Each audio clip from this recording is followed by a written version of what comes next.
शांति। आज 11 अक्टूबर 2021 की साकार मुरली है।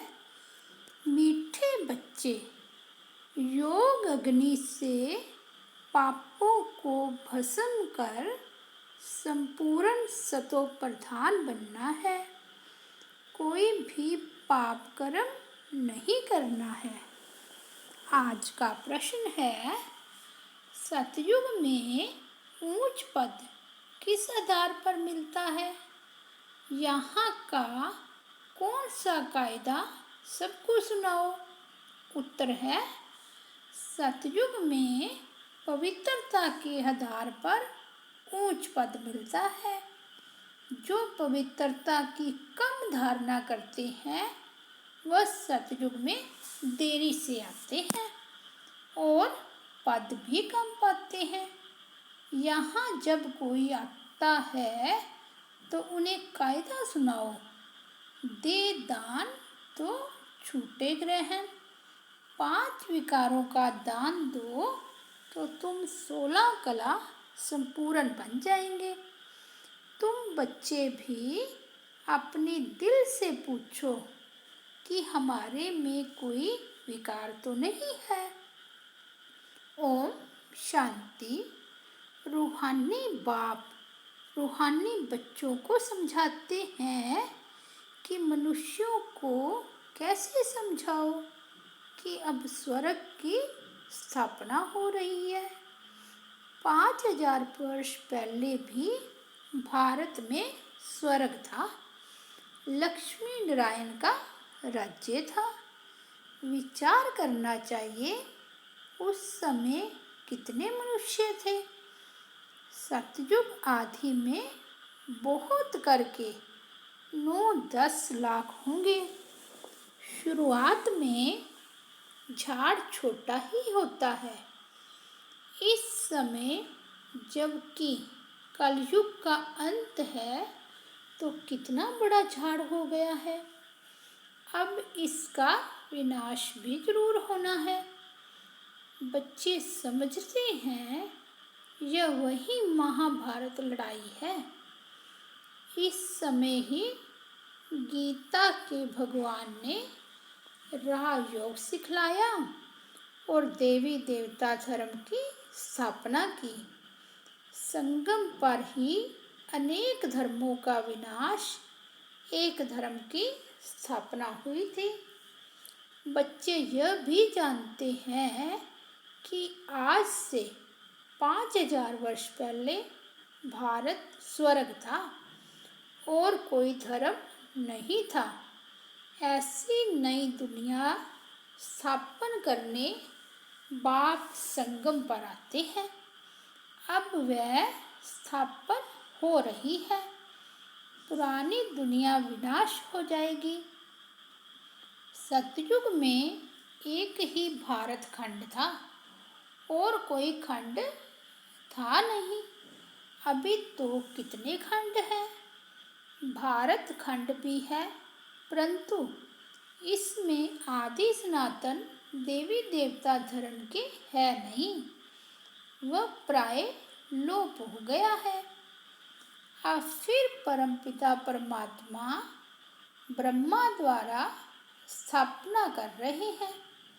बाकी सब धर्म विनाश हो जाते हैं। यह तो याद रखना है कि सतयुग त्रेता में कोई और राज्य नहीं था और सब धर्म अभी आए हैं। कितना दुख, अशांति, मारामारी है। महाभारत लड़ाई भी वही है। एक तरफ यूरोपवासी यादव भी हैं। 5000 वर्ष पहले भी इन्होंने मुसल इन्वेंशन की थी। कौरव पांडव भी थे। पांडवों की तरफ खुद परमपिता परमात्मा मददगार था। सभी को यही कहा कि गृहस्थ व्यवहार में रहते मुझे याद करने से तुम्हारे पाप बढ़ेंगे नहीं और पास्ट के विकर्म विनाश होंगे। अभी भी बाप समझाते हैं, तुम ही भारतवासी सतयुग में जो सतो प्रधान थे, वह इस समय 84 जन्म लेते लेते अब तुम्हारी आत्मा तमो प्रधान बन गई है। अब सतो प्रधान कैसे बने? सतो प्रधान तब बनेंगे जब मुझ पतित पावन बाप को याद करेंगे।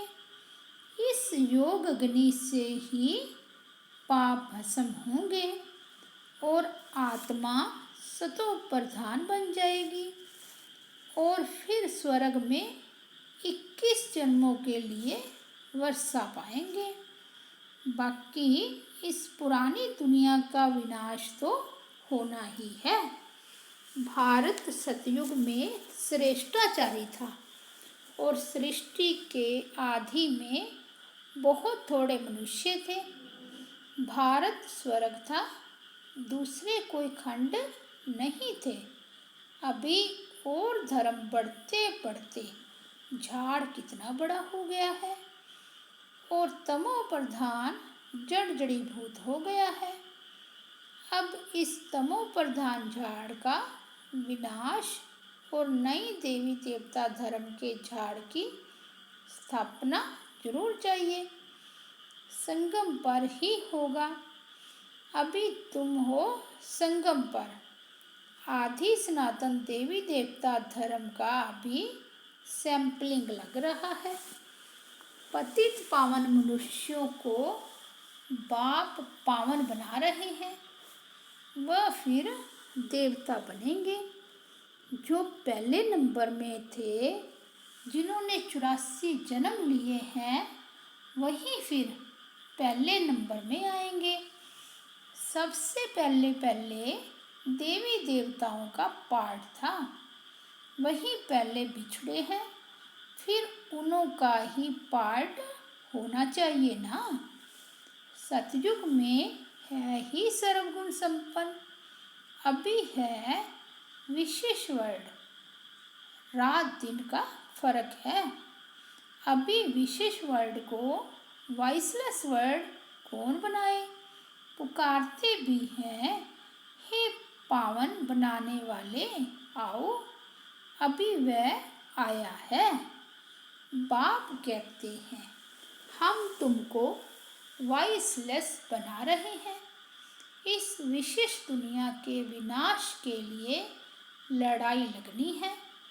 अब वह कहते हैं, एक मत कैसे हो, क्योंकि अभी अनेक मत है ना। अनेक इतने मत मतांतरों के अंदर एक धर्म की मत कौन स्थापन करे? बाप समझाते हैं, अभी एक मत की स्थापना हो रही है, बाकी सब विनाश हो जाएंगे। आदि सनातन देवी देवता धर्म वाले जो पावन थे, वही फिर 84 जन्म भोग अब पतित बने हैं। फिर बाप आकर भारतवासियों को फिर से स्वर्ग का वर्षा दे रहे हैं, अर्थात असुर से देवता बना रहे हैं। तुम किसको भी समझा सकते हो कि बाप कहते हैं, मुझे याद करो तो तुम पति से पावन बन जाएंगे। अब तुम ज्ञान चिता पर बैठो। चिता पर बैठने से तुम पावन बन जाते हो। फिर द्वापर में रावण राज्य होने कारण काम चिता पर बैठते बैठते भ्रष्टाचारी दुनिया बन गई है। आज से 5000 वर्ष पहले देवी देवता थे, थोड़े मनुष्य थे। अभी तो कितने आसुरी बन पड़े हैं और धर्म भी ऐड हो झाड़ बड़ा हो गया है। बाप समझाते हैं, झाड़ जड़ जड़ीभूत हो गया है। अब फिर मुझे एक मत का राज्य स्थापन करना है। भारतवासी कहते भी हैं, एक धर्म में एक मत हो। यह भारतवासी भूल गए हैं कि सतयुग में एक ही धर्म था। यहाँ तो अनेक धर्म हैं। अब बाप आकर फिर से एक धर्म स्थापन कर रहे हैं। तुम बच्चे राजयोग सीख रहे हो, जरूर भगवान ही राजयोग सिखलाएंगे। यह किसको पता नहीं है। प्रदर्शनी का उद्घाटन जब कोई करने आते हैं तो उनको भी समझाना चाहिए, तुम किसका उद्घाटन करते हो। बाप इस भारत को स्वर्ग बना रहे हैं, बाकी नरकवासी सब विनाश हो जाएंगे। विनाश के पहले जिनको बाप से वर्षा लेना है तो आकर समझे। यह बीके का जो आश्रम है ये है क्वारंटाइन क्लास। यहाँ 7 रोज क्लास करना है ताकि 5 विकार निकल जाए।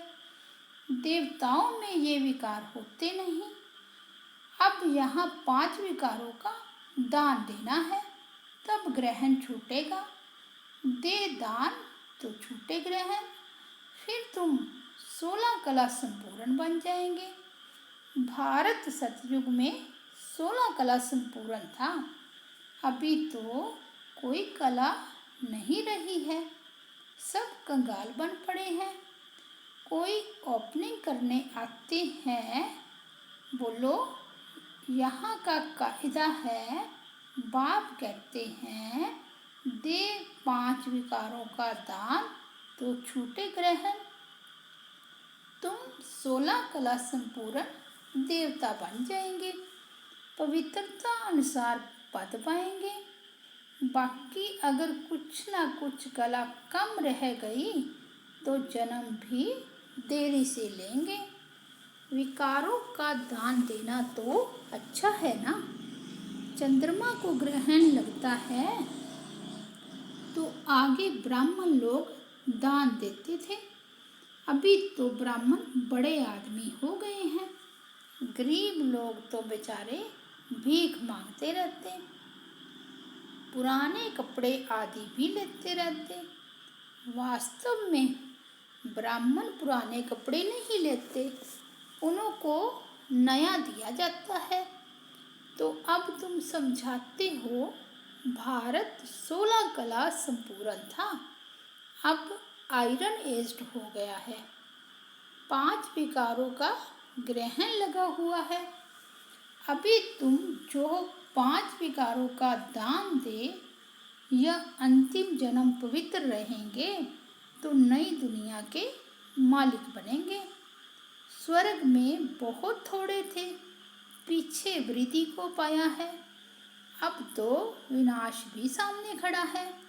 बाप कहते हैं 5 विकारों का दान दो तो ग्रहण छूट जाए। अब तुमको श्रेष्ठाचारी बन स्वर्ग का सूर्यवंशी राज्य लेना है, तो भ्रष्टाचार को छोड़ना पड़ेगा। 5 विकारों का दान दो।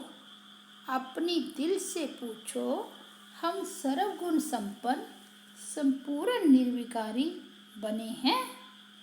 नारद का मिसाल है ना। एक भी विकार होगा तो लक्ष्मी को वर कैसे सकेंगे। कोशिश करते रहो, खाद को आग लगाते रहो। सोना जब गलाते हैं गलते गलते यदि आग ठंडी हो जाती है तो खाद निकलती नहीं है, इसलिए पूरी आग में गलाते हैं।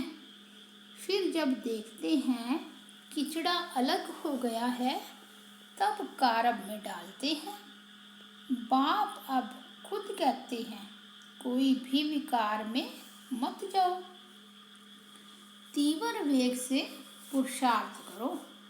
पहले तो पवित्रता की प्रतिज्ञा करो। बाबा आप पावन बनाने आए हो, हम कभी विकार में नहीं जाएंगे। देही अभिमानी बनना है। बाप हम आत्माओं को समझाते हैं, वह सुप्रीम आत्मा है।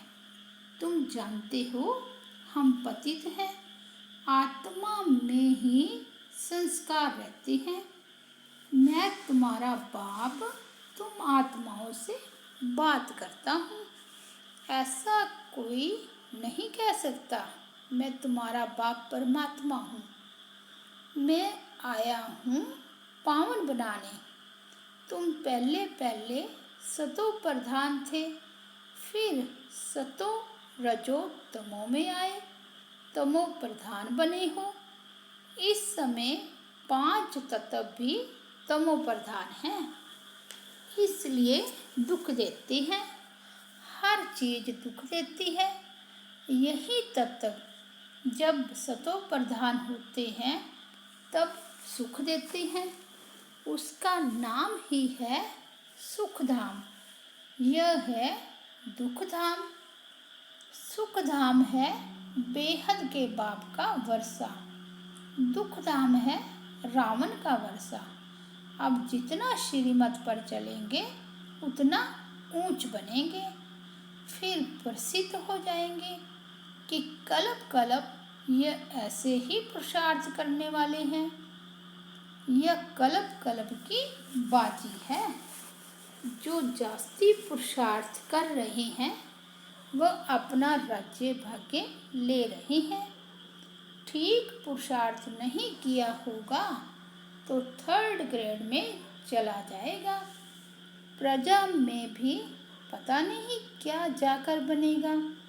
लौकिक बाप भी कहते हैं तुम हमारा नाम बदनाम करते हो, निकलो घर से बाहर। बेहद का बाप भी कहते हैं तुमको माया का थप्पड़ ऐसा लगेगा जो सूर्यवंशी चंद्रवंशी में आएंगे ही नहीं, अपने आप को चमाट मार देंगे।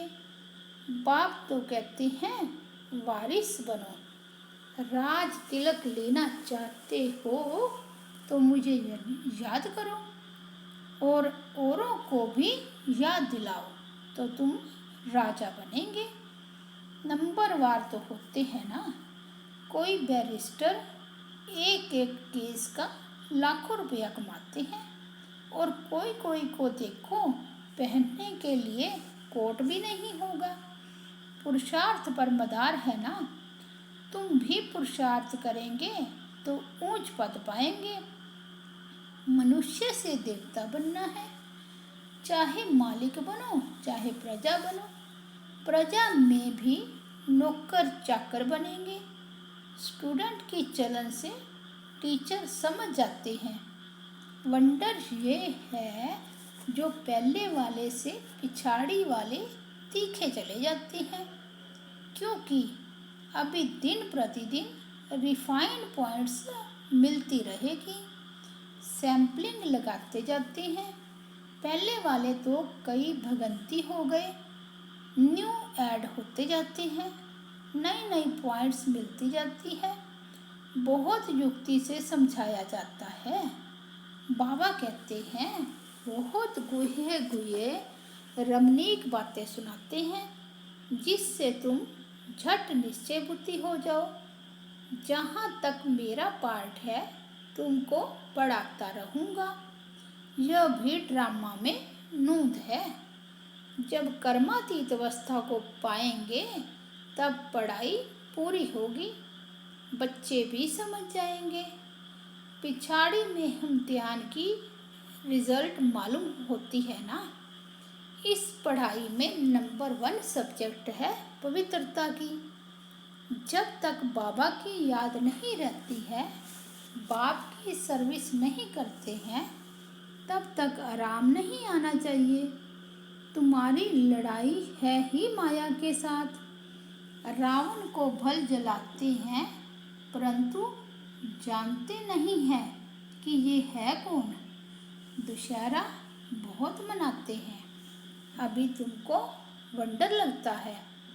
राम भगवान की भगवती सीता चुराई गई, फिर बंदरों का लश्कर लिया। ऐसा कब हो सकता है क्या? कुछ भी समझते नहीं।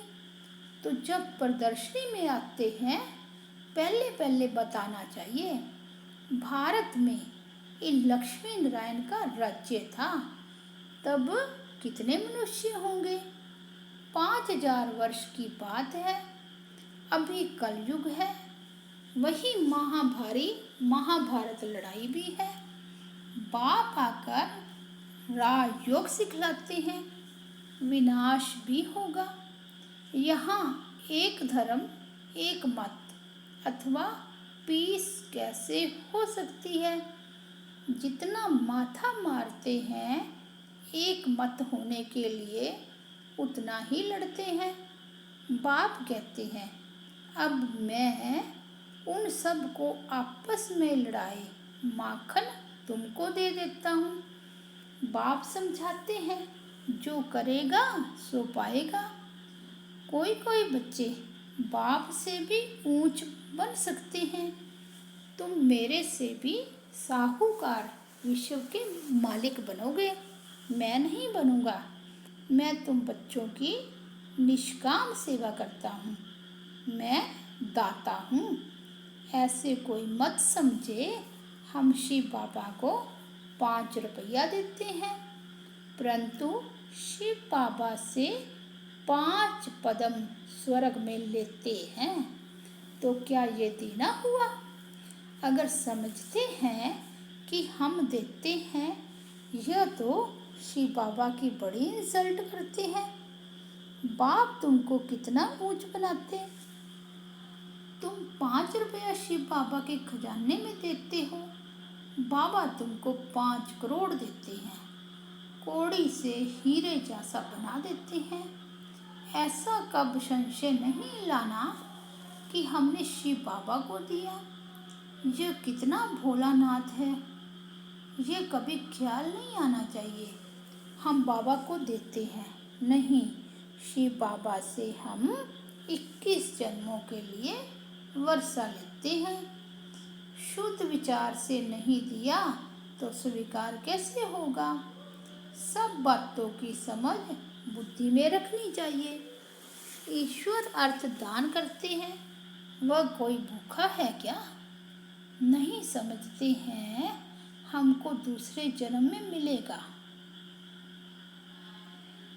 शिव बाबा भूखा नहीं है, और तुम समझते हो कि हमको दूसरे जन्म में मिलेगा।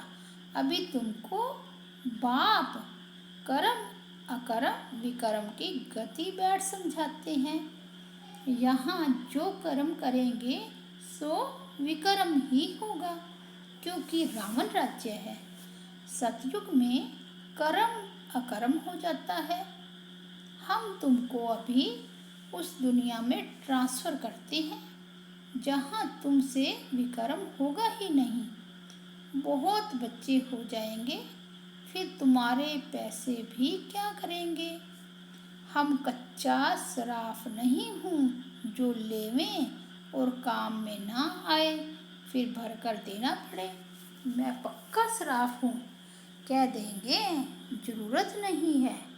अच्छा, मीठे मीठे सिकिलते बच्चों प्रति माता पिता बाप दादा का याद प्यार और गुड मॉर्निंग। रूहानी बाप की रूहानी बच्चों को नमस्ते। हम रूहानी बच्चों की रूहानी बाप दादा को याद प्यार गुड मॉर्निंग और नमस्ते। धारणा के लिए मुख्य सार है। फर्स्ट पॉइंट, तीव्र वेग से पुरुषार्थ कर विकारों की खाद को योग की अग्नि में गला देना है। पवित्रता की पूरी प्रतिज्ञा करनी है। कर्म अकर्म विकर्म की गति को बुद्धि में रखकर अपना सब कुछ नई दुनिया के लिए ट्रांसफ़र कर देना है। आज का वरदान है, अपने बुद्धि रूपी नेत्र को क्लियर और केयरफुल रखने वाले मास्टर नॉलेजफुल पावरफुल भव। जैसे ज्योतिषी अपने ज्योतिष की नॉलेज से, ग्रहों की नॉलेज से आने वाली आपदाओं को जान लेते हैं, ऐसे आप बच्चे इन एडवांस माया द्वारा आने वाले पेपर्स को परख कर पास विद ऑनर बनने के लिए अपने बुद्धि रूपी नेत्र को क्लियर बनाओ और केयरफुल रहो। दिन प्रतिदिन याद की व साइलेंस की शक्ति को बढ़ाओ तो पहले से ही मालूम पड़ेगा कि आज कुछ होने वाला है। मास्टर नॉलेजफुल पावरफुल बनो तो कभी हार नहीं हो सकती। आज का स्लोगन है, पवित्रता ही नवीनता है और यही ज्ञान का फाउंडेशन है। अच्छा, ओम शांति।